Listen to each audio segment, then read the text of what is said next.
E também, né, digamos, ali nessa experiência eu senti também uma sensação de comunhão com os rituais que eles fizeram ali, né? Enfim, né? Então eu vou parar aqui porque meu tempo acho que já acabou, né? E vocês devem, né? Já deve ter quase dormido aí, né? Deixa eu ver se eu consigo sair aqui dessa tela. Ah, Sair da tela? Sim, ainda sim, tá não. tudo certo aqui. Aqui para mim saiu. Aí, pessoal, eu estou com uma certa dificuldade, né? Aqui eu estou pelo celular, né? Porque minha conexão aí de internet caiu, né? Aí eu estou sem a visão aí de todos. Mas aí, como tem algumas pessoas que estão aqui pela primeira vez, acredito, aí é só para dizer como é que é a regra de convivência, né? A parte agora, né? Terminada a apresentação. Aí, aqueles que quiserem fazer a colocação, aí levantam a mão, tem embaixo, aqui no canto direito, tem uma setinha, né, de mão, né, com a mão levantada. Aí a pessoa tem, aqueles que quiserem, naturalmente, tem até 5 minutos para fazerem suas colocações. Aí, se passar, a gente avisa, né, que o tempo se encerrou para a pessoa concluir.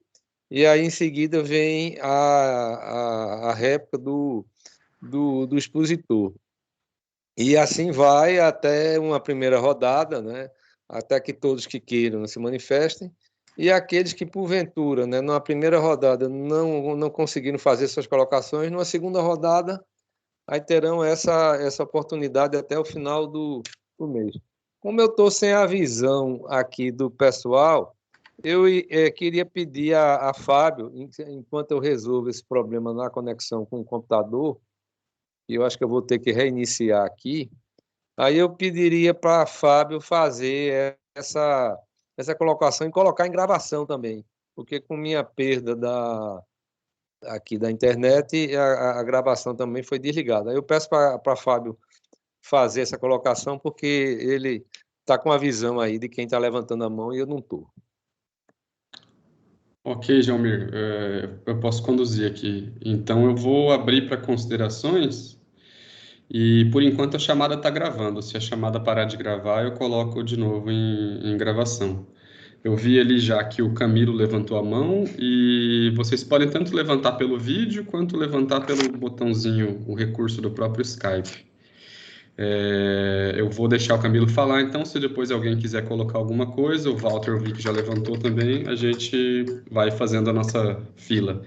Então, lembrando, a pessoa que quer fazer um comentário, faz um comentário, depois o Reginaldo pode, se quiser, colocar alguma coisa, responder, ou esclarecer, ou desenvolver um pouco mais o que ele abordou. Então, Camilo, por favor, a palavra está com você e seu microfone está fechado, tá? Abre o microfone, Camilo.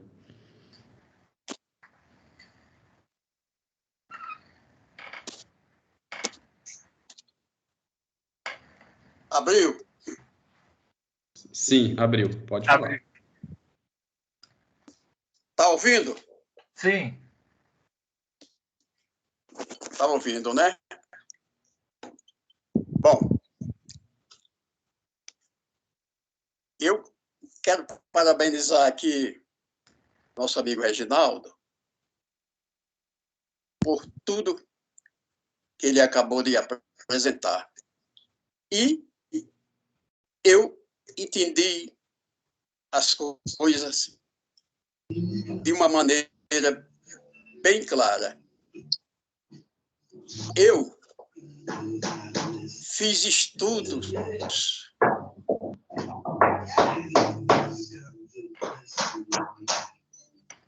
Tá ouvindo? Sim, você fez estudo. Tá me ouvindo? Fiz estudos em filos e macrofilos andino-equatoriais, também dos grupos buralautaicos, onde se encontra o tronco linguístico dos nossos indígenas aqui da América, que inclui também o coreano e o japonês. Então, esses nossos indígenas daqui são todos do grupo Ural-Altaico. Eu vou explicar. O Ural-Altaico é um grupo linguístico, como o indo-europeu, que é o nosso, aqui, da nossa língua. É dos montes Urais e dos montes Altais. Então, Uralo-Altaico é um grupo linguístico que inclui não só os nossos indígenas aqui da América, mas também o coreano e o japonês. Isso em estudos mais recentes. Antigamente, o coreano e o japonês era língua desconhecida. Mas cheguei a catalogar 300 línguas aqui, só do Brasil. Nossa. Dos grupos Tupi, G, no Aruaque e Caribe. Mas eu não vivencio bem essas coisas, sabe? Mas, porque eu não sou positivista totalmente, mas eu chego mais um pouco para a questão físico-química, digamos assim, para falar do sonho, né? Porque o sonho não é só a sucessão de imagens visuais, e sim a experiência de se viver no mundo de acontecimentos, ações e emoções. A vida e o sonho são as páginas de um mesmo livro, cuja leitura constante são os acontecimentos. Então, olha, eu atribuo o sonho começando pelos neurônios aferente e eferente, que constitui o nosso chamado arco reflexo. Quando esse circuito nosso é desligado do estado de alerta para o estado de sono, ocorre outra vez a variação de corrente e provoca uma força eletromotora induzida, e essa força, segundo a lei de Lenz, tende a manter essa corrente no circuito, retardando o seu desaparecimento, e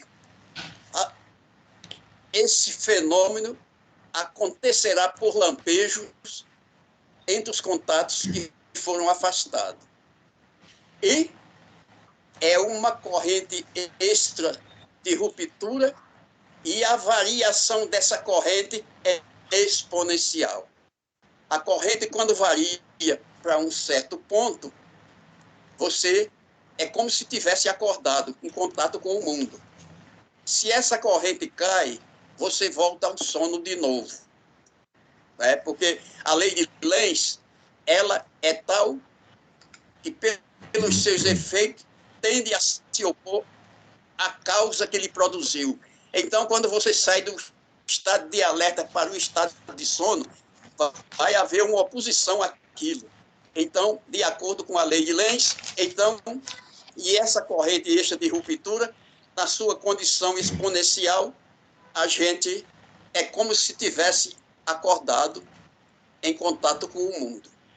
E, como eu já falei, as páginas de um mesmo livro, o sonho é como se fosse um texto. O que é que faz o onirólogo? Ele vai fazer a interpretação desse texto e, de acordo com a sua interpretação, ele vai falar alguma coisa do que é o sonho, do que significa, etc. e tal. Então, isso também pode ser refutado, né, por quem quer que seja, não resta a menor dúvida.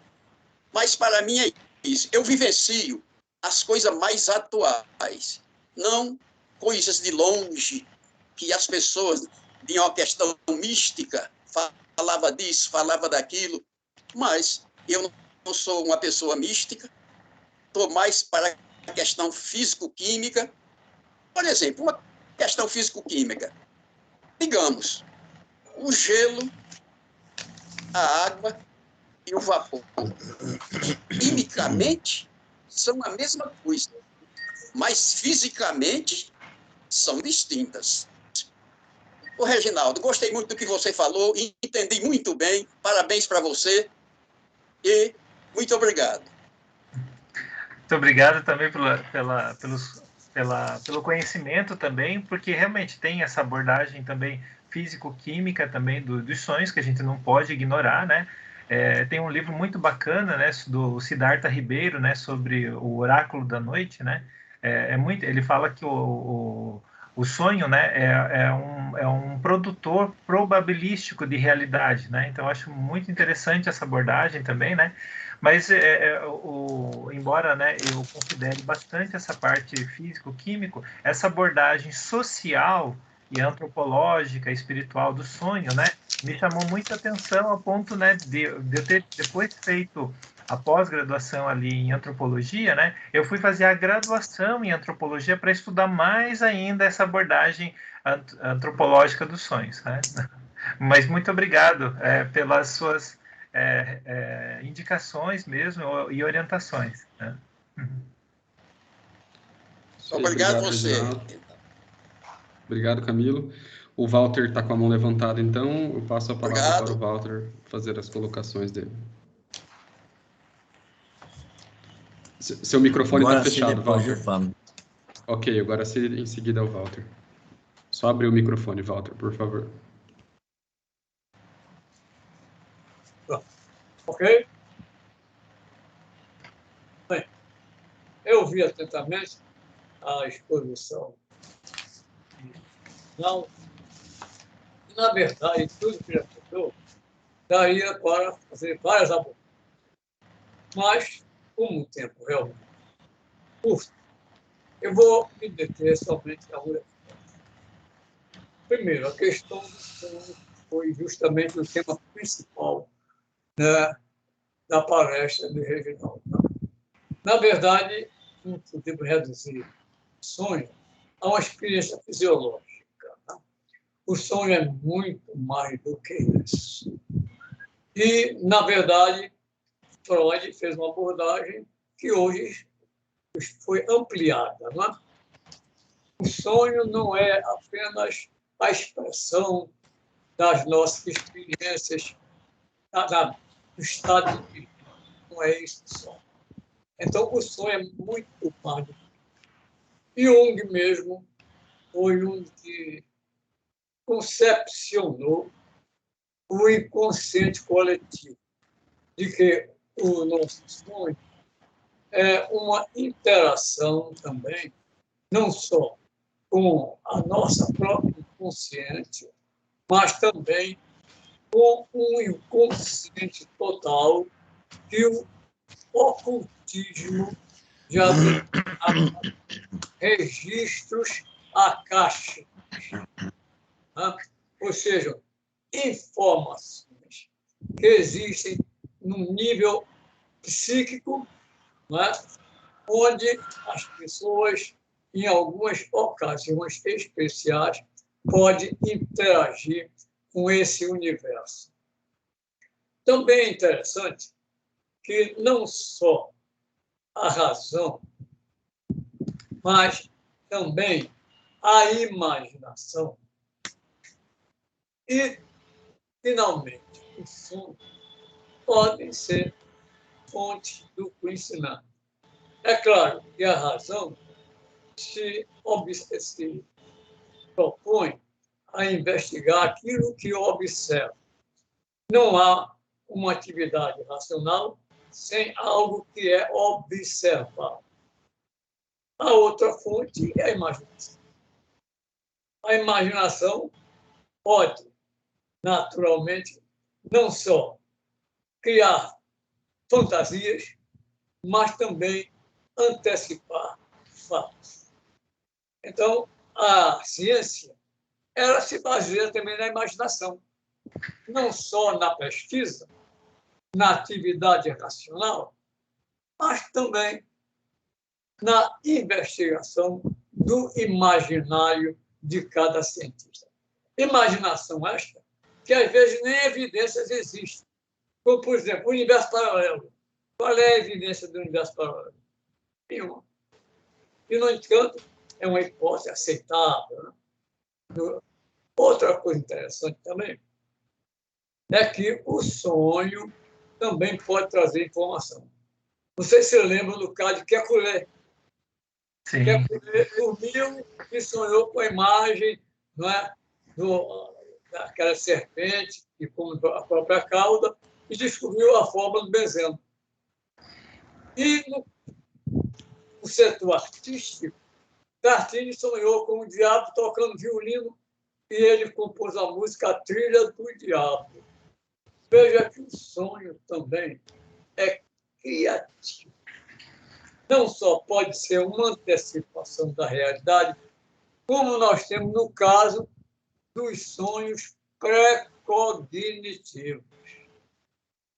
Como é que nós podemos reduzir o sonho a uma atividade neuronal?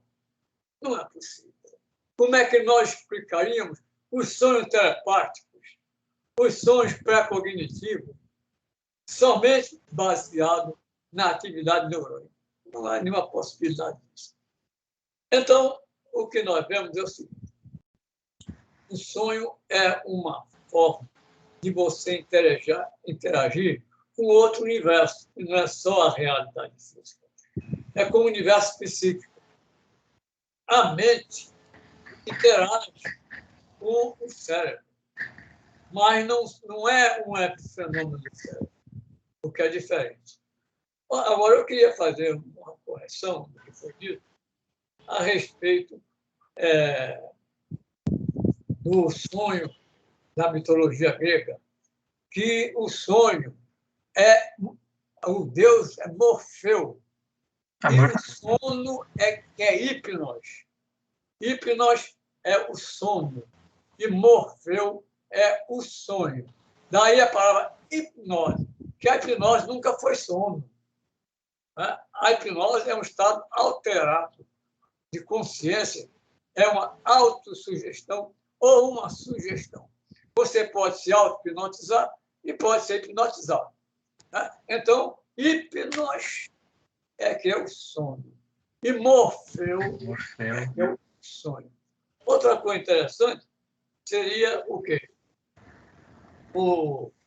Deixa eu ver se eu ainda fiz agora alguma alteração. Bem, então, você falou, Reginaldo, na Idade Média e aquela posição de Santa Teresa e o outro, agora esqueço agora, também que era um místico. João.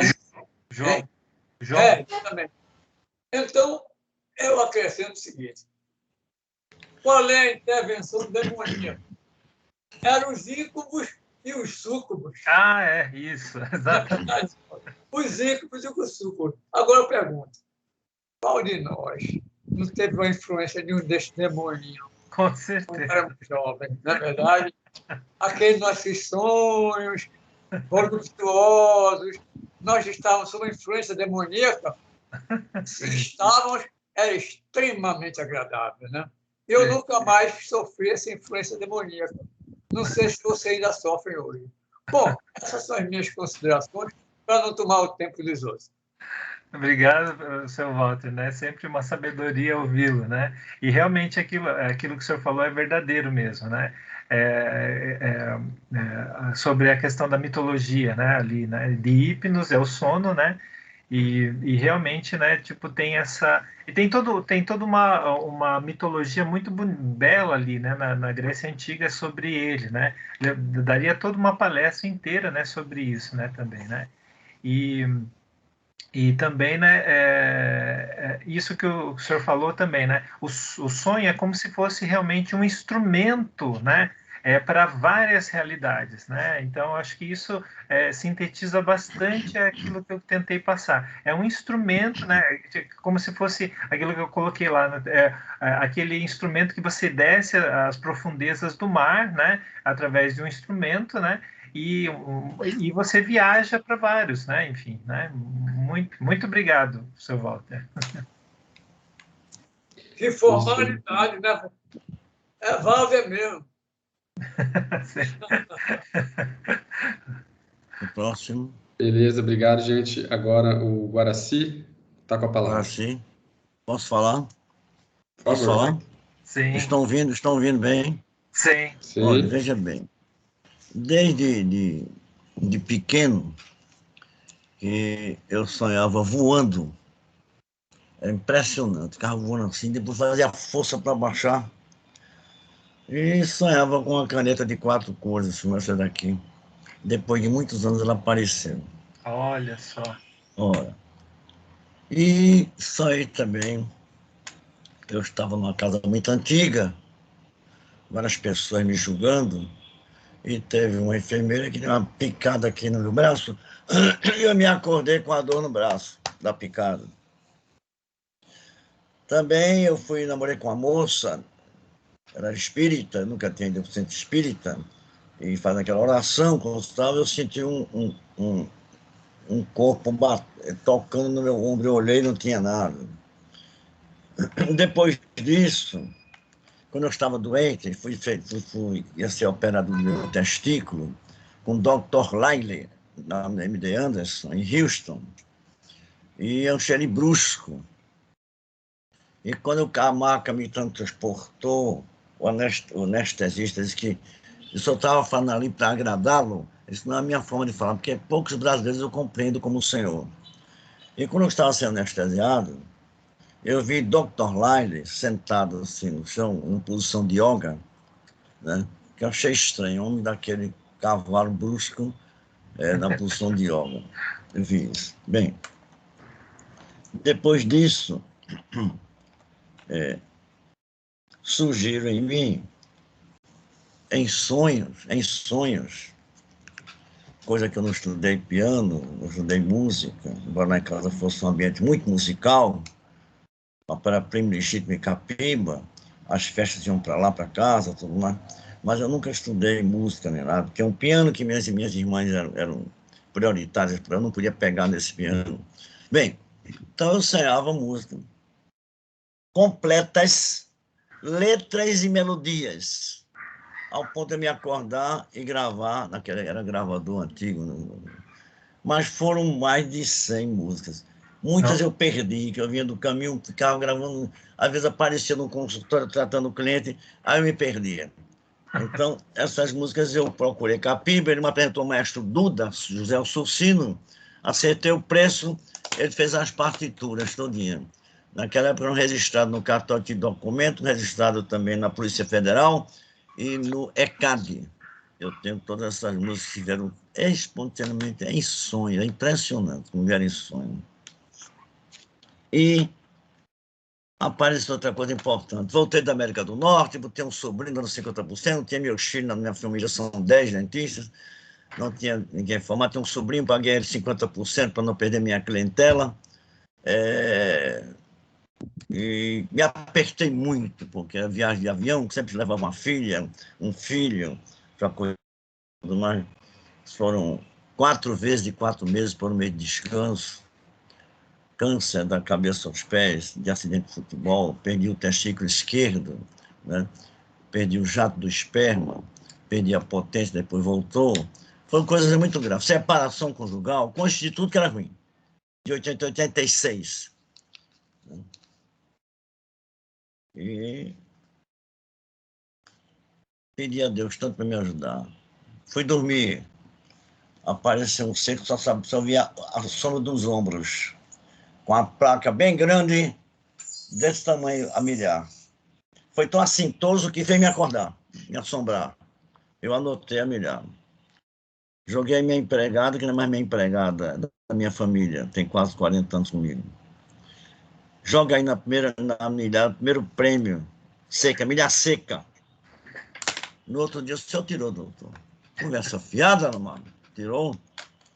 Tirei hoje uns 60, 80 mil reais.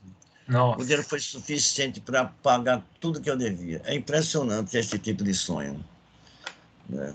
E hoje, de acordo com eu tomava morfina, dentre os fenômenos que apareceram em mim, a música, eu descobri a musicoterapia, antes de existir a musicoterapia, que o tempo musical, ele, se formos que esteja gostando, interpenetra-se no nosso tempo cronológico e ajuda a cura. Como tem um palhaço do riso, crianças com câncer, mas apareceu o mais importante.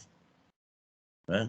Eu me julguei que era um robô, penetrei no meu corpo, fui assistente de farmacologia na faculdade, sabia que as células patogênicas estavam concentradas no meu rim, meu bacinete, podia perder meu bacinete, meu rim esquerdo, podia ficar paralítico, teve um mexicano lá, suicidou-se com a mesma doença que eu tive, e fiquei orando e concentrando aquelas células patogênicas primárias para destruí-las, para não disseminar, como já estavam no corpo todo, terminal dita por 3 cientistas. Minha filha começou a chorar. E se os primeiros 4 meses de tratamento não tivesse nenhum surto, nenhum efeito, não podiam dar mais. Bem, e orando. Depois eu descobri que os tibetanos, os yogas e os Vedas, 5.000 de Cristo, já faziam esse processo chamado visualização. E transportei como intermediário de Deus a pessoas doentes, cancerígenas, esse processo, né? E essas pessoas fizeram melhor do que eu. Como exemplo, Dr. Antônio Mota Barbosa, professor de patologia da Universidade Federal de Medicina, um câncer gravíssimo na próstata, constatado por Amaury de Medeiros, um grande cirurgião, e ficou totalmente curado, sem usar medicina, que ele fez uma aberração tremenda, não mandei ele fazer isso. E Fábio, um primo meu com câncer no cérebro, né, que também ficou curado, somente com o que eu expliquei, com esse método de persuasão. E a esposa também, que teve um câncer no cérebro, que eu dei a minha vida para a cura dela, e ela ficou, mas ela foi tratada com a medicina também, né? Mas foram 3 casos espetaculares, que qualquer pessoa, esses dos primeiros, fizeram 1 milhão de vezes mais do que eu. Então, enquanto sou merecedor por Deus, que é amor, eu sou um instrumento para transportar o poder que cada ser humano tem em si, não sabe, não acredita e não usa. E agradecer muito a explanação do meu amigo sobre todos os conhecimentos que ele transportou para nós, que seja sempre convidado por nós para enriquecer os nossos conhecimentos. Muito obrigado. Obrigado também, né? E é uma experiência muito rica, né? Lembrando, né, daquilo que a tradição indígena coloca, né? A sua experiência caracteriza exatamente como um xamã, né? Que é aquela pessoa que tem experiências oníricas de uma forma muito mais intensa, né? Depois adoece, né? E dessa doença, né? Ele emerge com um propósito, né, de cura para outras pessoas também, né? Então isso é a jornada do xamã, né? Da experiência xamânica ali, né? Então toda a trajetória, né, que você passa, ele é muito semelhante àquilo que os xamãs passam também quando eles depois, numa idade numa idade melhor, né, começa também a se propor para com a comunidade. Não é só uma cura pessoal, é um propósito social, espiritual e comunitário, né, também, né? Obrigado, né, também pelo relato das suas fantásticas experiências, né, extremamente, claro, difíceis, dolorosas, né, mas ao mesmo tempo que transmutou com um propósito maior, né? E finalizando, eu tenho uma filha que está muito doente, está com herpes muito forte aqui no seio aqui direito, sofrendo muito, com câncer no pulmão, câncer na laringe, no cérebro, mas está em tratamento. Mas ontem ela ligou para mim, ontem eu disse, minha filha, eu vou orar, centralizar essa região sua. Ela ligou ontem para mim, papai, passou, foi muito como foi bom o senhor ter orado, papai, para mim, as dores. Ela estava com dores insuportáveis, né? E perde a confiança em si, que é outra coisa importante. Se entrega. Não deve se entregar. A fé tem que ser pura, tem que acreditar fortemente na cura. E vai ficar boa, se Deus quiser. Vai sim. Isso aí, obrigado, gente. Eu passo a palavra agora Eu que agradeço. Tudo bem. Eu passo a palavra agora para o Aurélio Molina, que está com a mão levantada. Aurélio, com você. Pois não. Oi, gente. Bom dia. Bom dia. Bom dia. Antes de falar de Reginaldo, eu queria aproveitar a oportunidade para parabenizar Walter e todo o grupo, né? Mas Walter eu, como não tinha assistido toda a palestra dele, eu fui assistir. Walter, que esforço, que beleza, tá? Olha que eu leio há alguns anos e a minha capacidade de síntese não chega nem perto daquilo que você nos brindou, viu? Brigadão, Walter, brigadão. E brigadão a discussão do grupo, de excelente nível. Agora, Reginaldo, agradecer e parabenizar você compartilhar esse singelo, mas muito rico, né, esse trabalho etnográfico. Né? É parte de uma dissertação, é isso? Eu não vi o primeiro e o segundo slide. Eu fiz uma pós-graduação, né, uma especialização em antropologia cultural, né, e tem o trabalho de conclusão de curso, que é um artigo, né, um artigo científico que você, né, tem que apresentar para a banca, né, então isso fez parte desse trabalho de conclusão de curso, e que é um artigo mesmo, né. Maravilha. Eu tive, além da riqueza científica, antropológica, etnográfica do seu trabalho, também para mim foi muito prazeroso, porque eu tive a oportunidade de conhecer o xamã, né? Lá em Alto Paraíso, na Chapada dos Veadeiros, e passei uma noite com ele lá, com um grupo grande, né? E ele realmente tinha me passado uma vibe muito legal, né? De uma pessoa, vamos dizer assim, bem bobinho, uma pessoa do bem, tá? E foi também exatamente como você colocou, com muita música, dançamos algumas músicas aí junto, com alguns torés, né? Vamos dizer que seria um toré de agradecimento, tá? Ou de celebração, tá? Mas não fumei o rapé, todos fumaram lá, porque eu tive a mesma sensação que você teve com o rapé, eu tive sem o rapé, mas é por outro caminho. Porque essa maneira de fumar o rapé, né, eu já tive alguma outra experiência com tribo indígena, do ponto de vista de saúde, é um problema, tá? Porque, por exemplo, a questão da tuberculose é muito grande, porque tem vários rituais que eles ficam passando, tá? Alguns potes, no caso do cachimbo também, a chance de contaminação é grande. Então, eu evitei, né? Tem uma coisa que eu gostaria de ter tido, essa experiência mas eu não tive. Mas foi uma experiência muito legal, muito bacana, e foi muito legal ver você fazer esse trabalho, fazer uma análise mais científica, com viés etnográfico dessa personalidade e dessa sabedoria e dessa cultura, que lá nós não chegamos a conversar, foi só viver a experiência.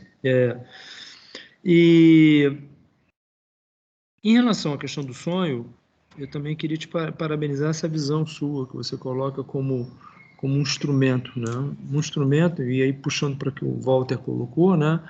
De entendimento, de contactar essa realidade única, mas que na sua manifestação ela é múltipla, com diversos níveis. Então, eu considero todas as interpretações de sonhos, inclusive as que foram colocadas aqui, colocadas daqui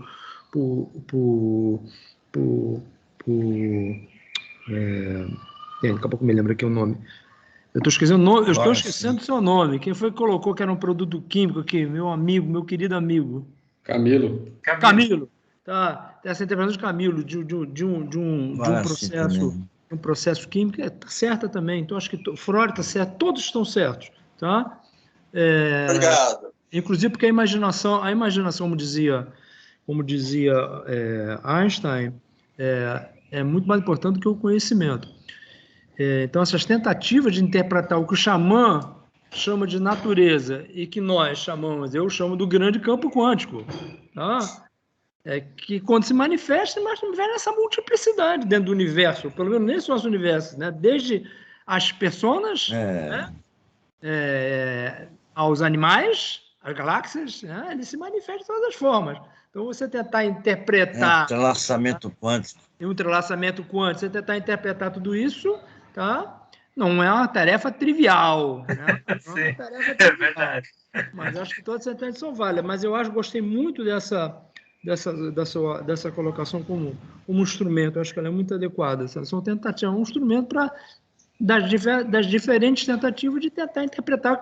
Inclusive, volta até, botou mais uma pitada quando fala dos anais acásticos, que para mim, os anais acásticos é o próprio grande campo quântico, né?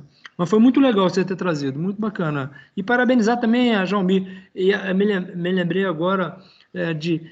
Esse grupo aqui está muito interessante, porque é de uma riqueza, tá? E de uma interdisciplinaridade e transdisciplinaridade única. Então, Jalmir e Walter estão de parabéns por conduzirem, tá, essas manhãs de sábado dessa forma. Tem sido muito ricas. Parabéns, Reginaldo, parabéns. Obrigado também, Aurélio. Obrigado.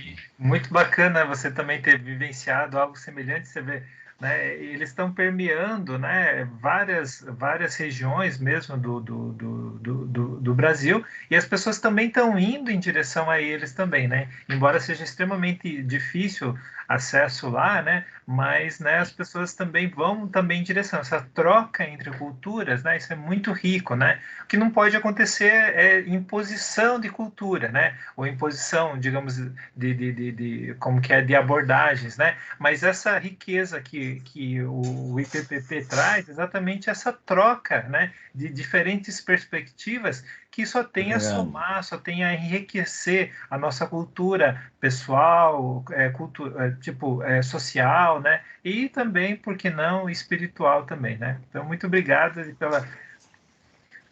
por compartilhar também aquela comunhão também que eles trazem, né, também com a gente, né? Isso, obrigado, gente. Se eu não me engano, o Jalmir levantou a mão. O Jalmir seria o próximo, então, se eu entendi correto.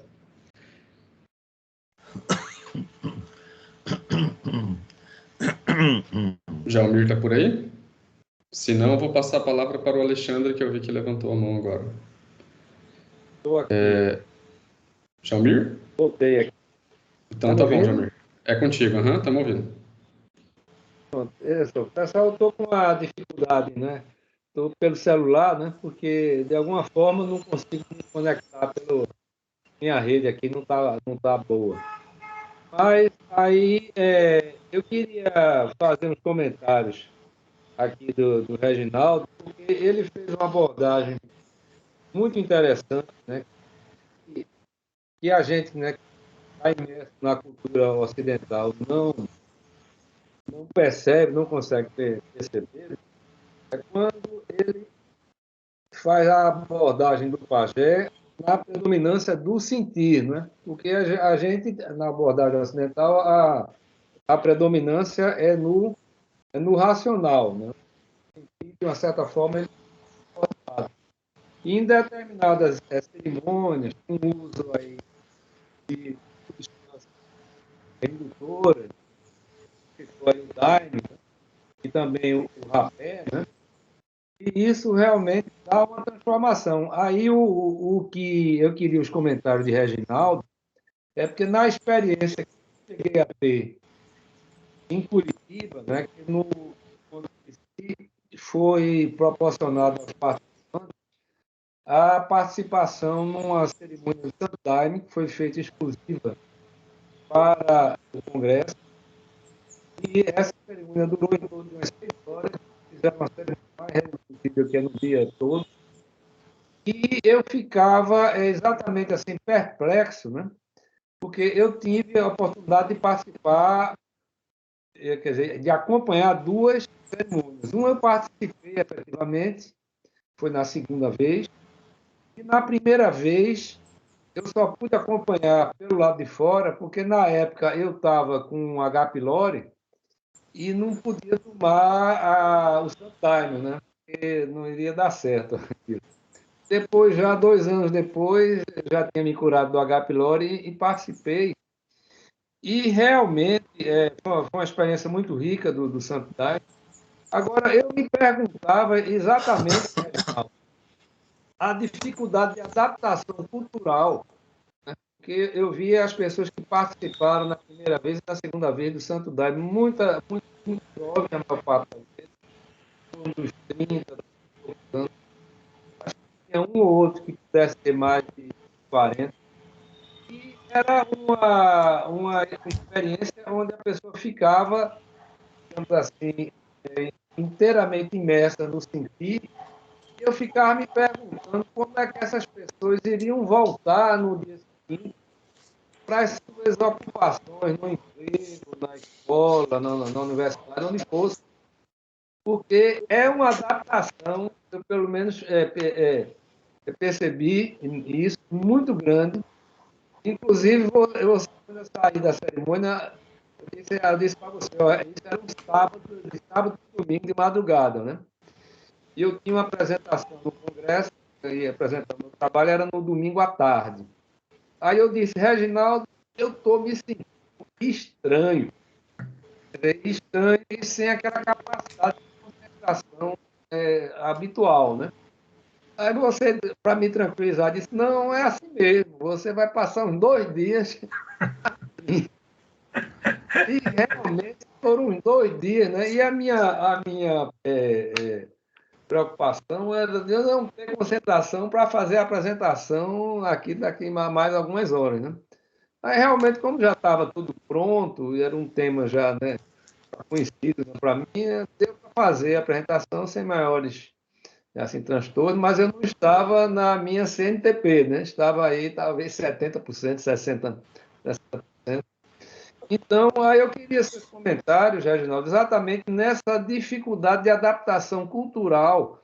O Pajé talvez faça uma ponte nisso, das pessoas que estão focadas no racional, no enfoque ocidental, no enfoque grego, e aquelas que passam a ter o enfoque do Pajé, o enfoque e auxiliado também em outras substâncias que ajudam, né, a passar, né, a mais a esse estágio do sentir, onde você sinta a própria experiência xamânica, se transforma num leopardo, numa onça, aquilo ali representa toda a espécie humana, naquele momento vira uma onça, né, por exemplo. Então, eu queria seus comentários nesse sentido, da dificuldade de transitar entre essas duas comunidades, né?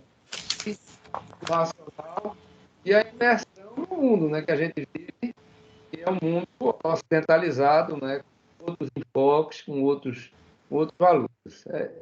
E muito boa essa sua apresentação e as pontes que você fez com a abordagem ocidental de Freud, o próprio Kripke, né, que trabalha muito essa questão de ações. Então, foi muito boa, muito proveitosa para mim a sua apresentação. Obrigado pela lembrança dos nossos encontros psi, né? Aquelas nas jornadas em estados ampliados de consciência, estados alterados de consciência, né? Foi um evento, digamos assim, racional, né? Que foi o encontro psi, né? E tinha um evento, né? Exatamente imagético, sensorial, experiencial, que era as jornadas em estados alterados de consciência, né? Isso que o Jamir coloca, isso é muito interessante, né? Como está presente tanto na sociedade, na história da humanidade ocidental, né? E ele contrasta com essas comunidades tradicionais, né? Que é o princípio da racionalidade e o princípio da experiência corporal, né? O xamã, ele é um especialista nesses estados alterados de consciência. É isso também que o caracteriza, né, também, né? Então, ele tem uma facilidade grande de transitar para esses espaços e voltar para essa realidade aqui, né?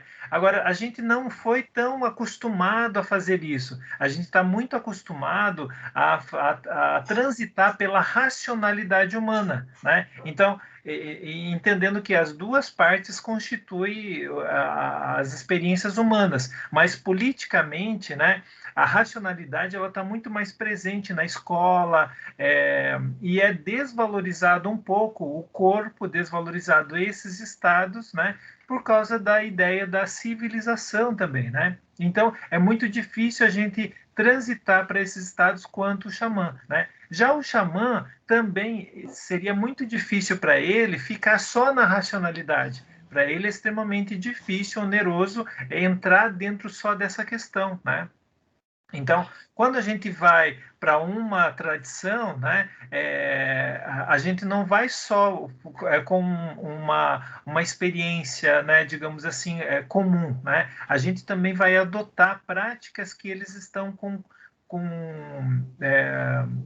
hábitos, né, de fazer, né? Assim como o cientista, né, ele vai ter um hábito racional de um laboratório, dos textos, né, da escrita e tudo mais, né? O xamã, né, por outro lado, ele domina, né, digamos, esses estados ali. Quando a gente vai para uma experiência tal como a gente, né, ali, né, para psicólogos, pesquisadores, né, do mundo inteiro, a gente está dentro dessa racionalidade, embora estudamos isso, né, os estados autorais de consciência. Mas a proposta, inclusive, das jornadas em estados autorais de consciência, exatamente é fazer com que as pessoas vivenciassem esses outros estados, né, que pode aparecer fenômenos psi, né, também, né, e isso pertence à cultura. Em algumas culturas, né, às vezes nem é permitido fazer isso, ou é desvalorizado, ou patologizado também, ou endemonizado esses estados, né? O próprio Nietzsche, né, ele faz uma crítica enorme à questão socrática, racional, platônica e depois da própria filosofia cristã, né, porque ela tem esse princípio mais dessa questão, o racional e aquilo que está muito fora dessa realidade, né? Enquanto que, por exemplo, Nietzsche, né, ele trabalha muito mais com o imaginar, os sentidos, a música, né, ou seja, o corpo ele toma mais corpo ali, né? E dentro da tradição indígena isso está muito mais presente, né? E essa transição, como o Jamil falou, né, de experimentar esses estados e sair de lá querendo voltar à racionalidade, isso é muito difícil, né? E por isso que, dentro das tradições, né,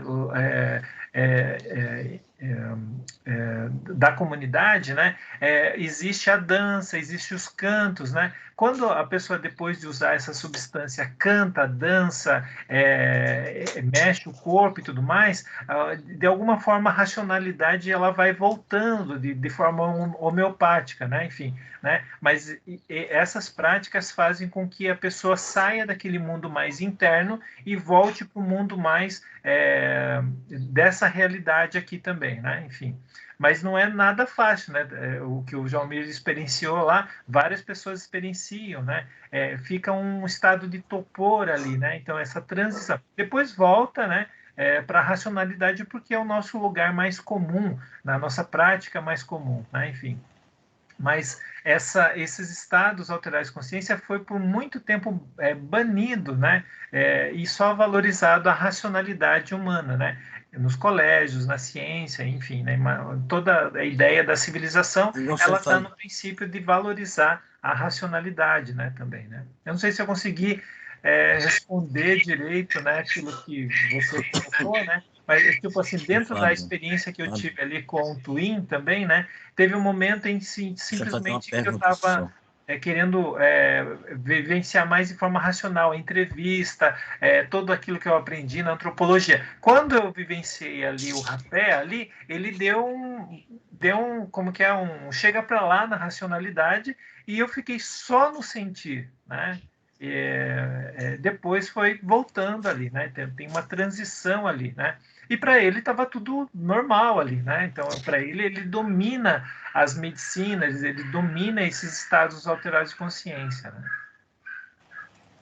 Ok, obrigado, Fábio, Reginaldo. Oi, Guaraci. Uma Guaraci. pergunta. Só voltando, Samir. só agradecendo, viu, Fábio? Eu consegui voltar. Tá. Finalmente, né? Mas pode Uma continuar. coisa só. Agradecer a Reginaldo pelos comentários aí, por tentar fazer, né, mostrar a gente que essa ponte aí, de alguma forma, ela pode ser possível, né? Não é tão fácil, mas ela pode ser possível e salutar, né? Salutar. Sim. Então, o Guaraci Posso pediu a falar? palavra para fazer uma pergunta breve. Antes de passar a palavra Posso para o falar, Alexandre, Fábio? que é o próximo na fila, Olha eu o seguinte, vou passar para o Guaraci. como é que você... A destruição das matas, a destruição das tribos. Na América do Norte só tem 5% de tribos indígenas. Como é que você raciocina com tanta destruição das tribos indígenas no mundo todo, né? Com culturas diferentes, inclusive a farmacologia foi oriunda das tribos indígenas, né? Como é que você encara essa catástrofe mundial?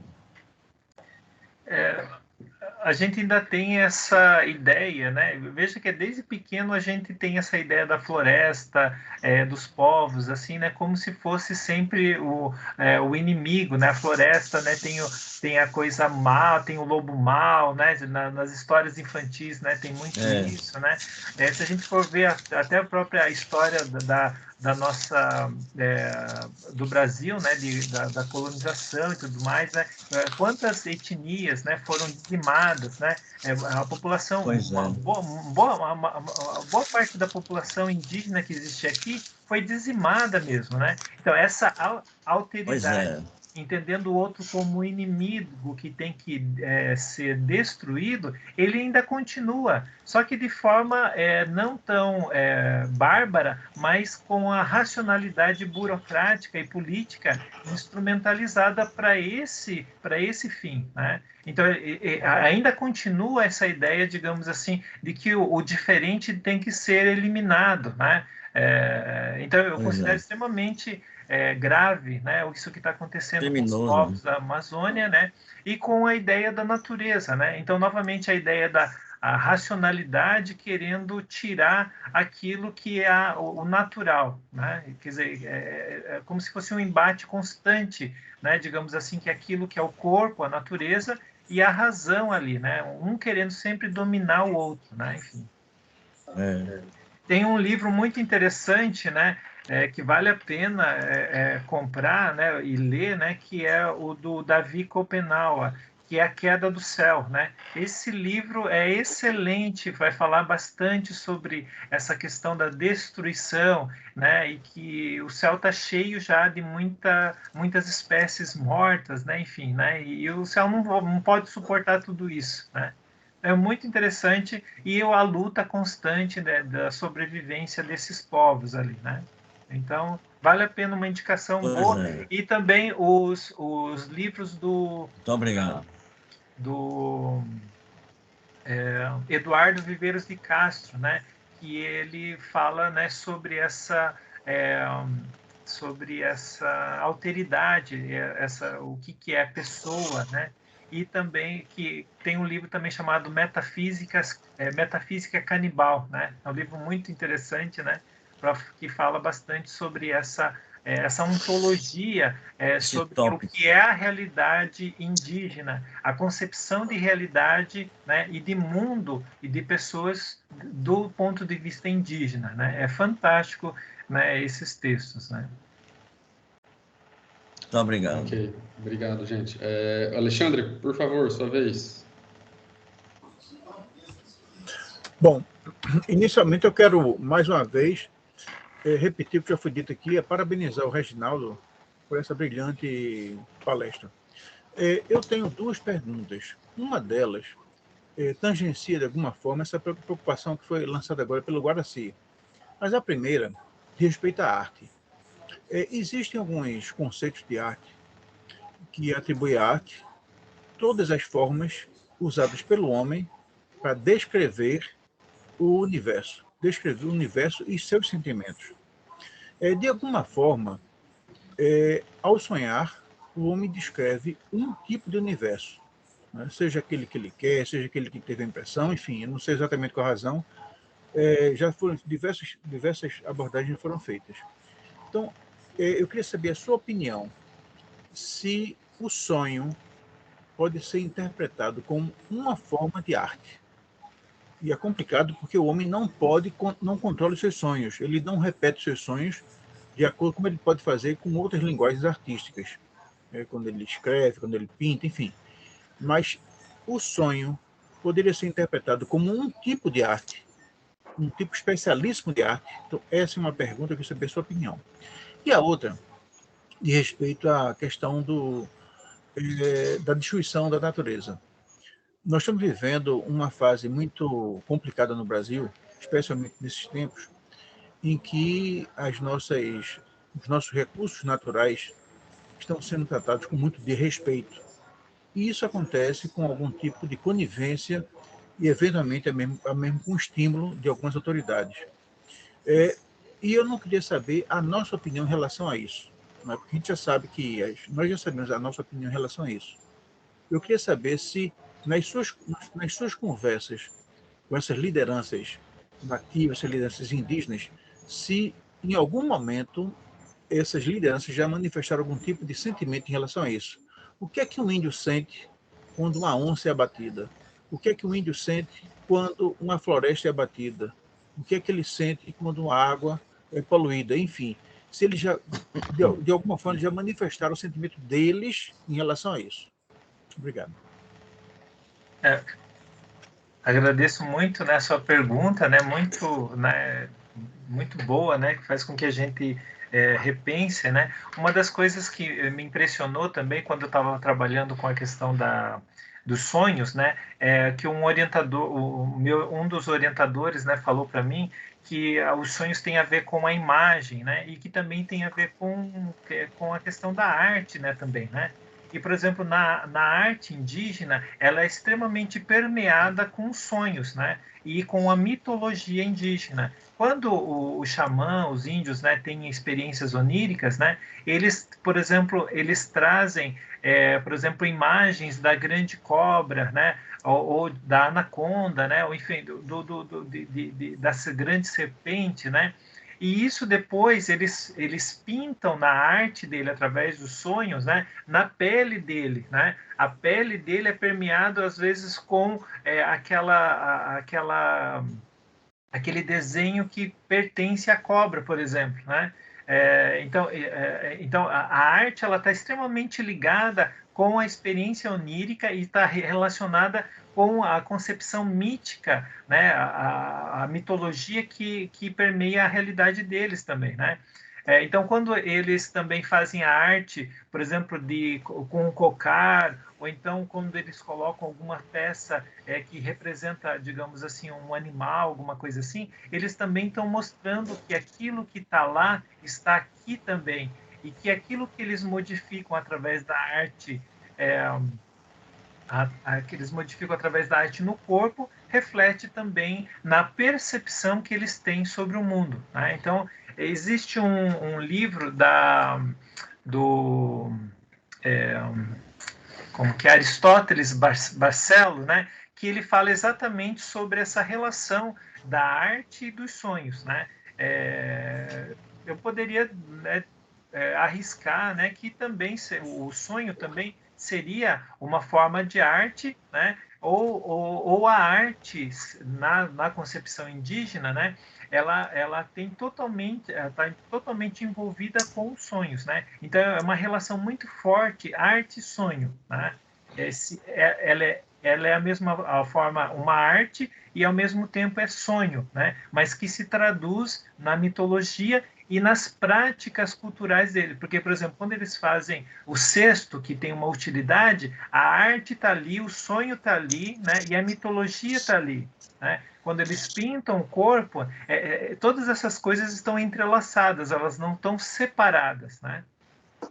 Mas a indicação se você gostar dessa parte, né, digamos assim, tem essa do Aristóteles Bacello. Eu entrei em contato uma vez com ele, né? Ele é antropólogo também, que fala bastante sobre essa questão do cocar, né? Das performances, das práticas que eles fazem nos ritos, né? E as relações das experiências oníricas, né? Bom, e sobre a questão da destruição da natureza, né? Também, se a gente pegar o índio, o Seato, lá, né, que ele fala assim, quando se destrói a natureza, não se está destruindo só a natureza é os seus ancestrais, a natureza, né, o rio que passa ali, né, tá, digamos assim, o seu antepassado, né, a pedra ali tem um espírito, né, do seu irmão, o animal ali, digamos assim, é o irmão que está ali, é uma parte dele também, né? Então, toda vez que se destrói a natureza, é como se estivesse destruindo uma parte do corpo do índio, né? Então, não é uma... Exatamente. A natureza não está separada do ser, né? Por exemplo, as terras, né? As terras onde estão, digamos, todos os ancestrais enterrados. Então, não é uma relação de posse, é uma relação de vida, de sentido, de cosmologia à terra, entende? Não é simplesmente só uma propriedade, né? Então, quando se destrói, digamos, ou quando se tira o indígena da terra dele, você está separando, né? Como se estivesse tirando, né? De uma mãe ou de um pai, né? Uma criança, né?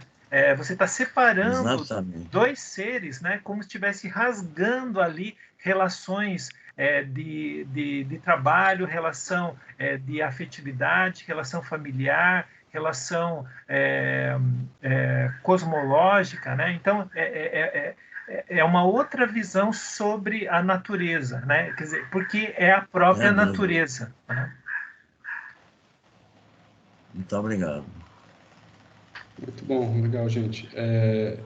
Ô, Então, Flávio, acho que diga, Jamir, por favor. Um pouco, pediria a Reginaldo que essas citações que ele colocou, né, da bibliografia, né, as referências que ele colocou do David Copenhague, né, do Eduardo Viveiros Picasso, do Aristóteles, né, Barcelos, né, se ele pudesse colocar isso mais tarde no grupo, né, para aqueles que quisessem, né, assim, né, pesquisar, desenvolver um pouco mais no assunto, eu agradeceria, tá? Ok, obrigado. Obrigado, viu? Pode continuar, Fábio. Que isso, vamos lá. Então, acho que essa rodada terminou, né? Não sei se alguém mais que levantou a mão, que eu não estou ciente, gostaria de falar. Eu vi que o Camilo levantou a mão, mas daí seria para a segunda rodada já, uma vez que o Camilo já se manifestou na primeira. Alguém gostaria ainda que não se manifestou de se manifestar? Tem vários convidados aqui que não estão nomeados, que eu não sei se gostariam de falar. E não sendo o caso, então a gente começa uma segunda rodada e eu passo para o Camilo a palavra. Depois Guaraci. Depois Guaraci. Camilo, você está no mudo ainda, tá? Tem que abrir o microfone. Depois Guaraci. Depois o Guaraci. Por favor.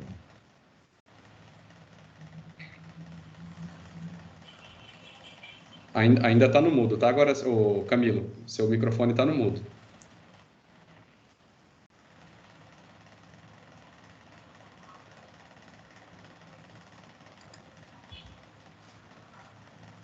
Camilo, cadê tu? Tá ouvindo? Agora sim, agora pode falar. Agora sim. Pode falar, né? Pode falar? Pode. Olha, eu, como falei, que, na verdade, estudei filos e macrofilos andino-equatoriais, a questão oral-altaica e tudo isso, mas eu só falo aquilo que eu posso explicar, que tenha algum ponto de referência para que as coisas, na verdade, sejam esclarecidas, assim, pela cibernética também. E, olha, o sonho, como eu já falei, Eu falei do mecanismo, como pode ser um sonho. Eu não falei em outras questões. O mecanismo, né? Falei da lei de Lenz, tudo isso, né? Mas eu tenho sonho porque, olha, você é o seu próprio interlocutor que nós criamos. No sonho, você sonha com as pessoas pela imaginação, agora você pode pensar em quem você quiser e está vendo aquela pessoa ou aquele objeto. E no sono, quando você, na verdade, passa para a outra parte, de acordo com a lei de Lenz, você está em contato com o mundo e você, na verdade, cogita isso, aquilo que for, mesmo que não seja racionalmente, porque o sonho já se sabe como é, né? Eu mesmo sonhei falando com uma cachorra e uma cachorra falando comigo. Peraí, o que é isso? E tantas outras coisas que eu sonho demais. E, então, nós é como se fôssemos um ventríloco, porque o que é que você vai fazer? Descrever a configuração anatômica dos traços morfológicos de uma pessoa, de um animal, de qualquer objeto. E você faz a própria interação. O sonho é isso, não é outra coisa. Então, você... Mas quem é esse interlocutor? Você mesmo. Essa questão, essa interação é de você para você mesmo. É como você fosse um ventríloco e está com aquele boneco na mão, você dá as sugestões, ele fala para você, mas é você mesmo que está falando. Você é o próprio seu interlocutor. Então, o sonho é isso. E quanto à questão do Guaraci, a mesma coisa aconteceu comigo. Em 1962, minha mãe estava para me visitar e eu, no sonho, falei que a passagem era R$50. E eu dava R$45 para ela. Pensei em jogar tudo, mas eu nunca fui homem de jogo, nunca joguei no jogo. Meu irmão até jogar, se eu tivesse falado com ele, mas eu não falei. Quando foi de tarde, no primeiro prêmio, 45,50. A passagem era 50, eu mandava 45 para ela. Então, 45,50 no primeiro prêmio. Isso foi em João Pessoa, onde o jogo de bicho era legal, né? Não era do Rio de Janeiro. Você ganhava e eles não pagavam, né? Então, eu deixei de ganhar, né? Também, por outro lado, sonhei também. Eu estava doente nessa época. E eu ainda não morava aqui em Minas Gerais, estava na Paraíba ainda.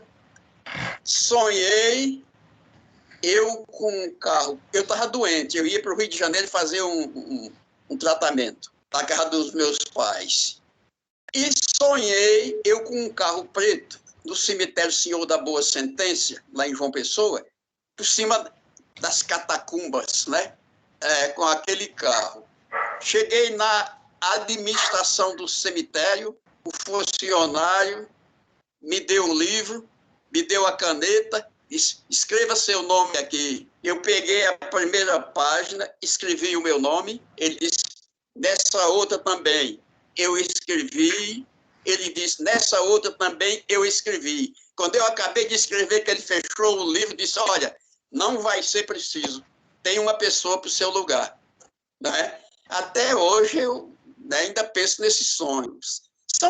São coincidências também, né? E eu encaro o sonho desse jeito. Porque, olha, existem sonhos que nem se podem contar. Você sonha com tanta coisa, você não está mesmo no seu grau de consciência. Né? Você está sonambólico, etc. e tal, sonha com umas coisas. E eu, na verdade, eu só falo aquilo que eu posso explicar. Outras coisas, não. Porque, então, como eu já falei, que estudei esses grupos todos, tudo, fiz um livro, A Língua é Minha Pátria. Nessa área, o mundo tem cerca de 5.000 línguas, né? Cataloguei várias. Né? Então, mas eu, na verdade, não vivencio essas coisas. Mas também não condeno quem vivencia, porque eu também não sei se estou certo. Não vou dizer que estou. E, por não saber de nada, sou mais certo ou menos certo. É isso. Muito obrigado. Muito obrigado também. Então, essa discussão, né, que o senhor traz, né, então ela está muito presente nessa concepção externalista do sonho, né? Lembre lá dos sonhos, né, na perspectiva mítica lá da Grécia Antiga, né? É uma personificação dos sonhos, mas ele é externo, é um deus, né, digamos assim, né? Depois, né, passa a ser, né, um deus, né? E Deus utiliza-se dos sonhos para comunicar com os profetas, né? Então, mas novamente tem uma questão externa, né? Quando vem o Freud, ele tem uma concepção mais internalista. O sonho acontece unicamente dentro do próprio sujeito, né?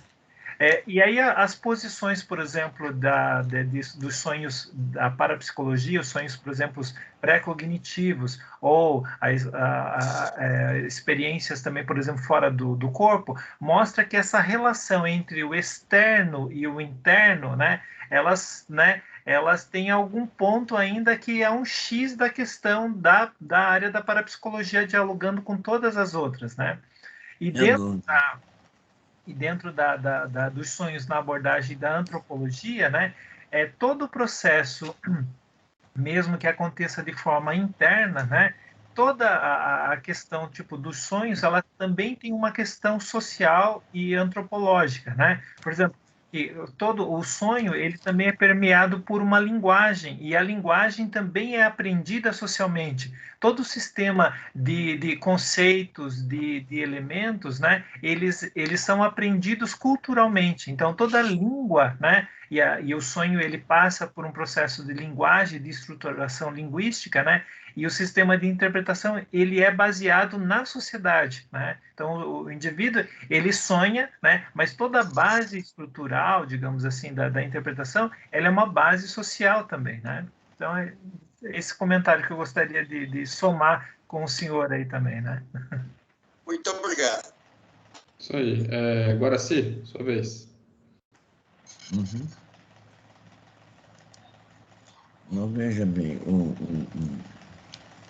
os sonhos realmente tornam-se verídicos. Este sonho sobre as músicas, que eu tenho quase 100 músicas, perdi umas 56, por não ter gravador, mas isso pode ser genético também. Nós temos 6 itens na genética, quer dizer, linguística. Tem pessoas que aprendem 5 línguas com o afastado do mundo. Lógica abstrata de Einstein. Espacial, que a minha é muito negativo, espacial, eu me perco em qualquer lugar. São inteligências, né? A musical é outra. E são 6 tipos de inteligência que nós possuímos, uns mais, outros menos, geneticamente, e que exacerbam em nós, né? Independente de cultura. Não sei se aqui já comentei. Eu morava em Candeias e tinha um pobre com 6 filhos, apelidado de marinheiro. Eu tinha até 2 caninos dele aqui que estavam moles, eles usavam a rede aqui para segurar e pescar.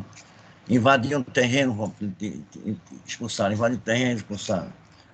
E eu comprei um terreninho, fiz uma casinha simples para ele, ele assinou arrobo, nessa não sabia. Mas eu não podia imaginar e acreditar que aquele indivíduo paupérrimo, sem cultura nenhuma, era mais inteligente que eu. Eu não podia imaginar. Depois eu descobri isso. cultura é uma coisa, inteligência é outra. A cultura vai lapidar as nossas inteligências que nós possuímos naturalmente. Aí eu pude compreender que marinheiro é mais inteligente do que eu. Por isso não dou valor nem a doutor, nem a senhor. Nem a... É interessante isso. É só isso que eu falo. Ok, obrigado. A perspectiva, né, da cultura, da antropologia, é um assunto muito interessante, né, porque realmente até onde vai a natureza, até onde vai a cultura, né, que influencia exatamente nas nossas habilidades, na forma e como utilizamos essas habilidades ali, né? A nossa, por exemplo, né, existe bastante a nossa cultura ocidental, ela tem muito a ver com a tecnologia ligado ao controle da natureza, né?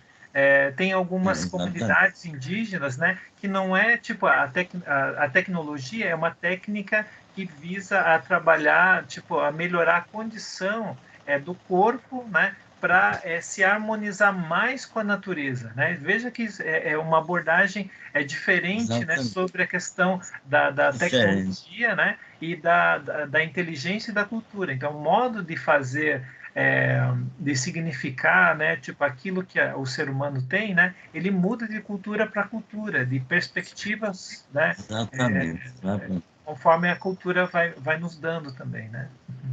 Exatamente. Ok, obrigado, gente. Agora, se eu não me engano, o Walter pediu a palavra. Já que foram relatadas várias experiências, eu vou relatar três.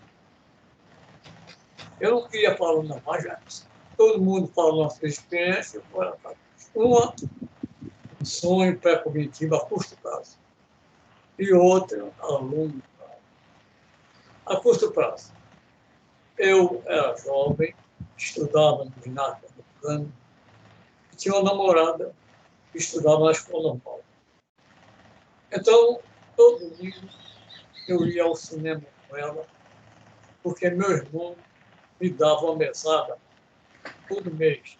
E eu guardava essa mesada para ir ao cinema. Uma noite, eu então sonhei. Sonhei que estava esperando pela minha namorada, chamada Lucy, numa esquina, e, dado momento, ela saiu da casa dela com outra moça. Aí eu fiquei surpreso, porque eu ia ao cinema com ela somente.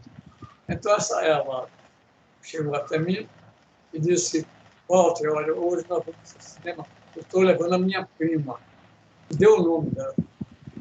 Bom, eu achei que ia ter um prejuízo financeiro. Né? Então, fomos até o cinema, entramos e nos dirigimos à mesma fila da esquerda, como fazíamos, isso no sonho. E quando a luz apagou, então, claro que eu parti para dar um beijinho nela. Né? E elas, não dá beijinho, não! Ela acendeu a luz e ficou todo mundo olhando para a minha cara. Eu passei por uma vergonha. Aí, quando eu acordei, né, aquele sonho, o pesadelo, eu conversei com meus amigos. Porque toda manhã, no domingo, a gente ia jogar futebol. Aliás, eu fui um péssimo jogador. Pois bem, então eu contei o sonho aos amigos. Mas, Paulo, isso é sonho? Será que está uma besteira dessa? Eu disse, é verdade. Depois do jogo, eu tomei meu banho. Então, e fui lá para a esquina esperar o Lúcio. Daqui a pouco ela saiu com uma moça. A essa altura, o sangue já desceu para as pernas. Eu disse, puxa, que? Aí ela veio, nossa, aqui é a minha prima fulana e tal. E ela vai para nós, para o cinema conosco. A essa altura, eu já estava um picolé. Gelado, entrei no cinema e disse, olha, vamos sentar aqui desse lado direito. Não, lado esquerdo, aí sempre. Então, sentamos, apagou a luz e eu fiquei jogando. O que está sentindo? Dor de cabeça. dor de cabeça. Ah, você não estava sentindo, não. Apareceu agora. E o tempo todo era me alisar, me beijar, meu imóvel. E cadê o filme acabado? E eu suava, assim, as bicas, como se diz, né? E me esfregava na cadeira, eu estava com a calça branca, camisa branca. Tá? Quando acabou o filme, saímos. Quando fomos para a luz da tarde, eu estava na frente de Edivaldo, a sua calça atrás está toda suja de marca. Quem via pensava que era outra coisa, né? Olha, foi uma vergonha tão grande. Que eu disse, eu vou para cá, sai na carreira para cá. Eu tinha de passar pela vergonha. Esse foi a pré-cognição a curto prazo. A longo prazo não foi comigo. Eu sou filho da segunda esposa de meu pai. Então, meu pai esteve muito doente, eu era garoto ainda, e esse fato minha mãe me contou. Então, meu pai teve congestão pulmonar, e está naquele estado. Quando ele sonhou, e a primeira esposa dele, Dona Adélia, ela sentou-se na cama e disse, Onímio, você não vai agora não. Quando você tiver de morrer, um dia antes eu vou lhe avisar. Eu quero dizer que meu pai casou a segunda vez com 60 anos. Naquela época era um heroísmo ter um filho, né? Tanto que da segunda esposa, ele só teve. E uma parte interessante é que eu nasci no mesmo dia do aniversário da primeira esposa dele. E tinha um sinal, né, que era dela e que nenhum irmão eu tinha. Geneticamente, isso não existe. Tá? Bem, então, eu tive conhecimento desse fato. E anos depois, meu pai teve câncer na garganta. Ele esteve para na cirurgia e perdeu a voz porque usava uma tâmara. 5 anos depois, houve uma recidiva. Eu teve um câncer no intestino. Nossa. E nós estávamos, eu, minha mãe, e uma médium vivente, a Nanita Mulati. Estávamos no quarto do hospital. E, em dado momento, meu pai olhou assim para um canto da parede, balançou a cabeça. E a Dona Anitta olhou também e saiu do quarto. Minha mãe saiu e eu saí atrás. Ela disse à minha mãe, Fernandina, sabe o que estava aqui? E seu olho era Dona Adélia. Pois bem, no outro dia meu pai me... Nossa. Isso se explica pela fisiologia. Bom, era isso que eu quero dizer.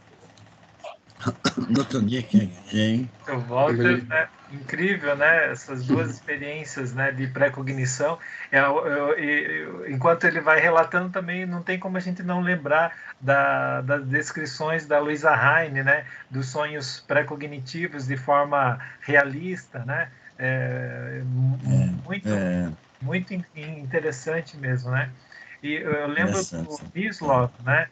Que ganhou o prêmio lá sobre a melhor tese sobre a evidência da vida após a morte, né? Ele falou num congresso, né, que os pesquisadores, os parapsicólogos, né, deveriam se libertar, né, daquilo que eles só pesquisam, né, e sim relatar suas experiências, né.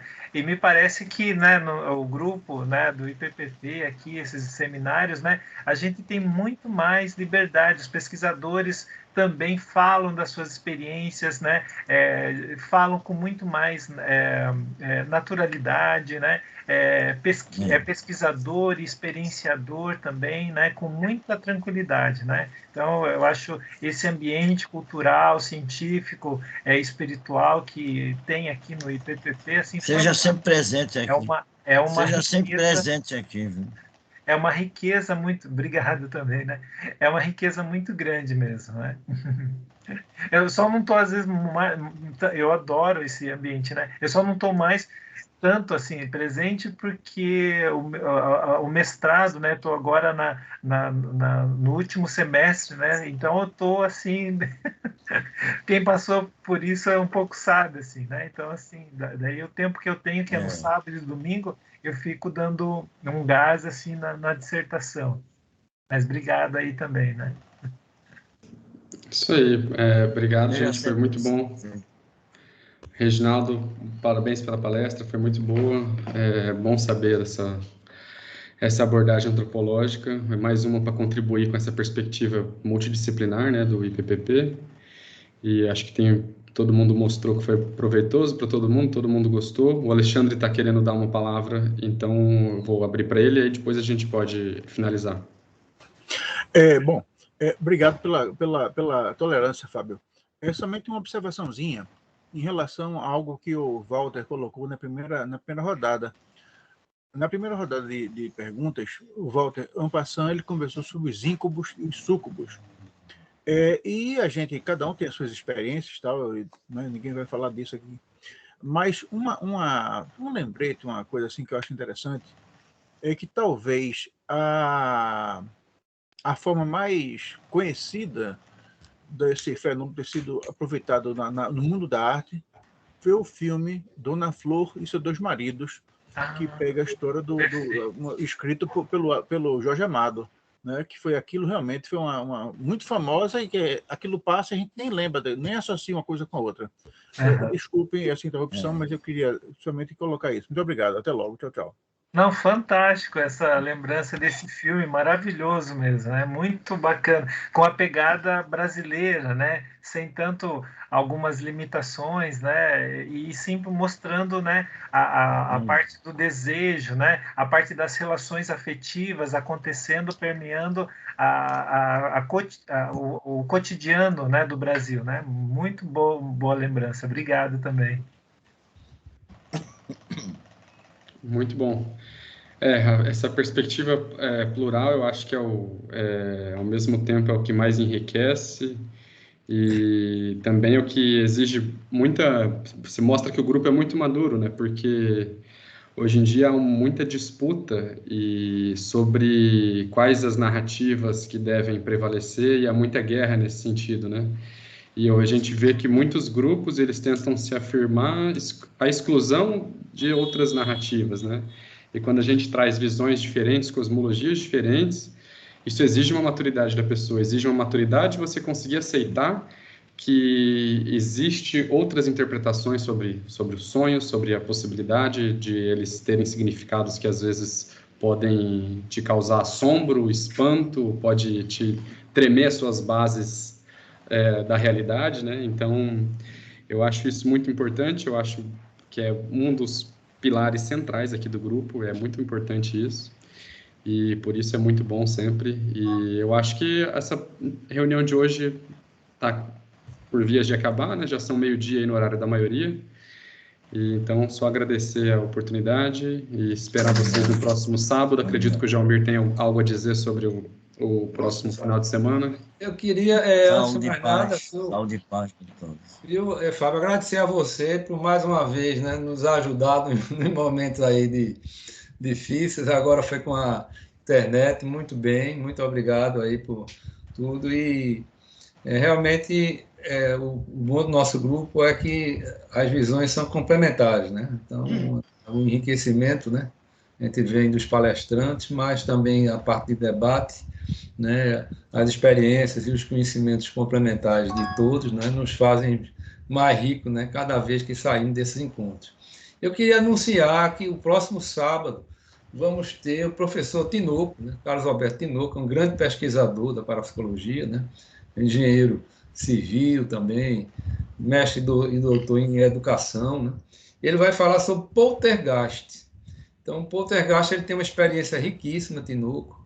Ele é autor, né, de alguns livros e artigos sobre o assunto. Tem um livro sobre poltergeist, tem também uma monografia sobre a Morada do Sol, na época que ele esteve lá em Manaus.